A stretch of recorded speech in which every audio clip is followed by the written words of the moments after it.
Bonsoir, mon nom est Christelle. Je suis l'initiatrice de la page Rose sur Vert. Écoutez, j'avais tellement fait des bonnes lectures là, ces derniers temps que j'avais envie de partager un peu mes découvertes. C'est des découvertes qui visent à nous aider. C'est dans ma quête du bonheur, donc d'être plus heureuse au jour le jour. Ça m'a permis de tomber sur des livres assez intéressants et très accessibles en fait, puis c'est pour ça que je veux en parler. J'ai eu mon premier coup de cœur cet été, ça a été Mathieu Ricard, et j'avais déjà lu Mathieu Ricard avec ce livre qui est se changer le monde, donc qui avait écrit en collaboration entre autres avec Pierre Rabhi. Et là, je suis tombée sur le plaidoyer, plaidoyer pour le bonheur. Et bien sûr, pour ceux qui ne connaissent pas Mathieu Ricard, donc c'est un moine bouddhiste québécois. Et donc, qu'est-ce qui est particulier avec lui, c'est qu'il a étudié la génétique cellulaire à la base. Et donc, c'est vraiment intéressant parce qu'il y a un parcours de scientifique et aussi de bouddhiste. Et donc, il fait un amalgame de ces deux mondes-là dans son livre. Et donc, il nous parle beaucoup de sa pratique à lui, à travers le bouddhisme, mais aussi, il appuie toujours ses dires, ou presque avec des statistiques, ce qui rend le livre très riche, vraiment. Et donc, il parle de différents sujets, dont la jalousie, l'envie, l'ego. Il parle aussi comment c'est important d'être libre, donc de ne pas être attaché à plein d'objets en fait qui peuvent encombrer notre liberté, si on peut dire. Donc vraiment, Mathieu Ricard, le plaidoyer pour le bonheur, si vous cherchez un beau livre inspirant, accessible, je vous le conseille fortement. Et puisque j'avais vraiment aimé ce livre, je suis tombée sur son autre livre.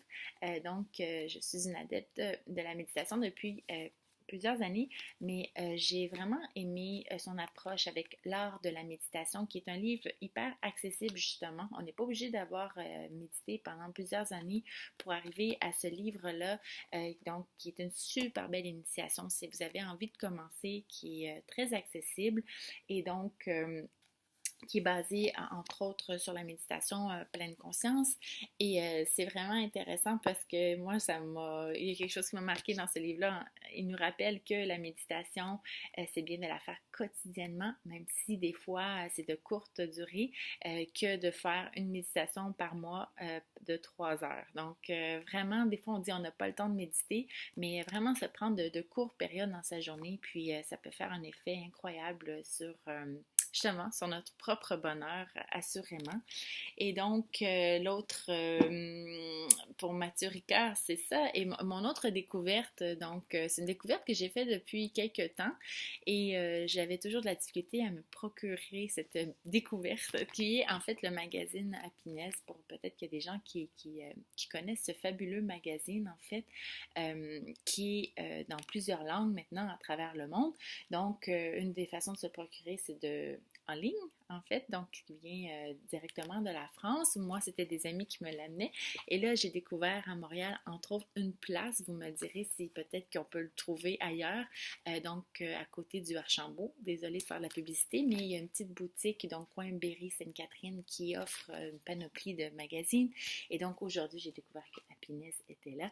Happiness, c'est vraiment un magazine qui peut remplacer les châtelaines, les clins d'œil de ce monde, avec un contenu vraiment plus spirituel, mais très accessible. Souvent, c'est des témoignages de gens qui ont vécu, en fait, une quête spirituelle. C'est des expériences que les gens ont vécues. Il y a des experts aussi qui peuvent s'exprimer, entre autres, justement, dans ce livre-là. Il y a une auteure qui écrit sur le bonheur, qui l'a étudié.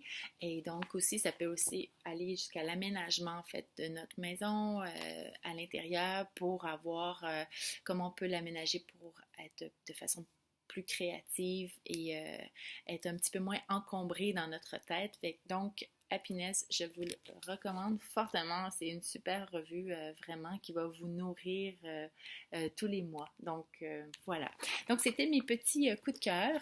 J'espère vous avoir inspiré avec ça. Et donc, je vous souhaite une bonne lecture. Au plaisir!